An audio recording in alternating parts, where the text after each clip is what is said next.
Welcome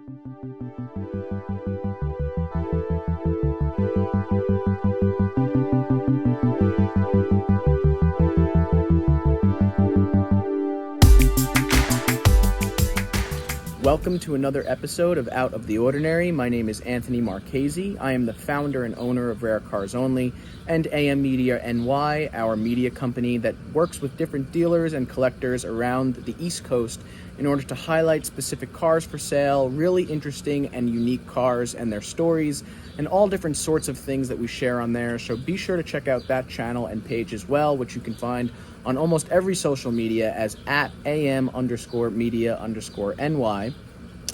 And today, in our new series, Out of the Ordinary, we are going to be individually highlighting unique cars throughout this series, and today's car is one of the most special cars to me. It's one of my favorite cars, and it's the Jaguar XJ220. Now, as you may or may not know, our last episode was the Jaguar Sport XJR15, and that was a car that we covered in detail both on our pages, Rare Cars Only, across all social media, or AM Media NY, where we've shared examples of that car as well. We told the story of that car in our last episode, and that was manufactured and created by a company known as Jaguar Sport. Now, Jaguar Sport was a subsidiary company that was created by Jaguar themselves and a racing team known as Tom Walkinshaw Racing, which was founded by Tom Walkinshaw, who became popular with Jaguar by racing prominent Jaguar race cars back in the 1980s. A truly individually special guy because he is pretty much responsible for the creation of all of these cars in some way, shape, or form. Tom Walkinshaw plays an important role in the development of both the XJR15 and the XJ220. But today's focus is the XJ220, which just so happens to be manufactured by the same subsidiary company, Jaguar Sport.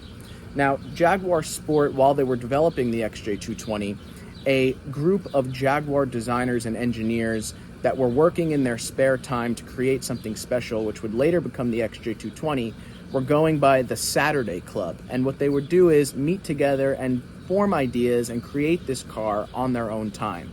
Now, the XJ220, the groundwork for the car was laid by Jaguar's director of engineering at the time by the name of Jim Randall. And the actual design for the car, the low-slung, sleek design, which you really see there, which is simply unlike any other car ever produced. I mean, in person, the XJ220 simply looks like a UFO. If we're being honest, it's truly a unique-looking machine.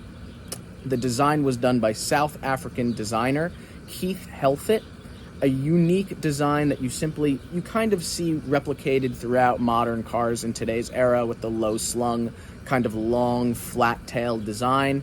It was designed as a way to really have the XJ220 go as fast as it possibly could. Really, really sleek aerodynamics, really unique body. So as the XJ220 was in development, the XJ220 concept car actually ended up debuting at the 1988 Birmingham Motor Show. And this is the point in the story where a little bit of controversy happens because the XJ220 concept car that was shown at the 1988 Birmingham Motor Show that day had scissor doors, similar to the style that you would see on a Lamborghini V12. It also had a V12 engine that was planned to be 6.2 liters, 500 horsepower, just an overall beast of an engine that customers were really excited to get behind the wheel of.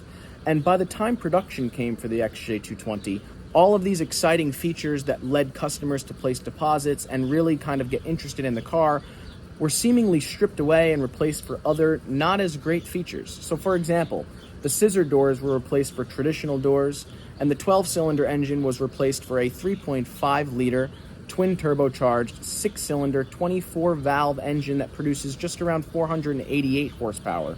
So therefore, customers were not exactly pleased with all the different changes that were being made throughout the development of the car, and ultimately only around 280 or so examples of the XJ220 ended up being produced. Now, that is not what Jaguar Sport had planned for at the time. Many more examples were planned to be sold. However, only 280 of these cars actually wound up being built, leaving it to be today a really, really rare car. And what happens a lot in history and with cars is, while people might not have been interested in the car back in the day, that leaves pathway in the future for the car to become extremely rare. A lot of different examples of that, such as the 1970 Plymouth Superbird, people were really confused by the large rear wing in the back, and ultimately not many of those cars ended up getting sold. However, today it's one of the most rare muscle cars that you could possibly buy on the market. Same thing pretty much happened with the XJ220, where the company wanted to produce a number of cars, and they ultimately didn't match that number that they planned for producing. Now, with just 280 or so examples, we've actually been lucky enough to see a couple of these examples in person. That includes the very special 1 of 3 race-oriented variant of the XJ220, known as the XJ220N, which you can see here. This car was shown at a show in the Hamptons by our friends at the Cultivated Collector. An absolutely immaculate example of the XJ220N, the only car that does not wear a race livery out of the other 2 N cars. So the XJ220 came in only 5 colors by the factory, and there were some special colors here and there, especially for the more limited edition and special variants. There were many different examples of the XJ220 that were produced, different variants, some that raced, some that were just extremely limited and special cars, such as the XJ220S, of which only 5 cars were developed. Also nicknamed the Opal Fruit cars, the XJ220S, as you can see here, is an extremely modified version of the XJ220 that features a large fixed wing, all different sorts of aerodynamic enhancements, mechanical enhancements, different things that make the S truly stand out. We've never been able to see an S in person, but it's truly one of the most special variants created of the XJ220, and it just so happens to be my favorite. Other examples that we were lucky enough to see in person include this beautiful Le Mans Blue example, also happened to be seen by the Cultivated Collector at their showroom up in Connecticut. And we've also seen this stunning Spa Silver example that was shown by Autosport Designs in Huntington a while back.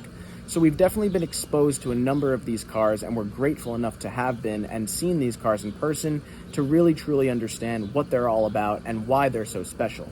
Now, as we mentioned, as customers didn't get the 12-cylinder engine that they wanted or the scissor doors, what they did get was a 3.5-liter twin-turbocharged 6-cylinder engine. And now, while that might seem disappointing to go from 12 cylinders to 6 cylinders, which is half, actually that engine became super important because the Jaguar XJ220 ended up becoming the world's fastest car from 1994 until 1999.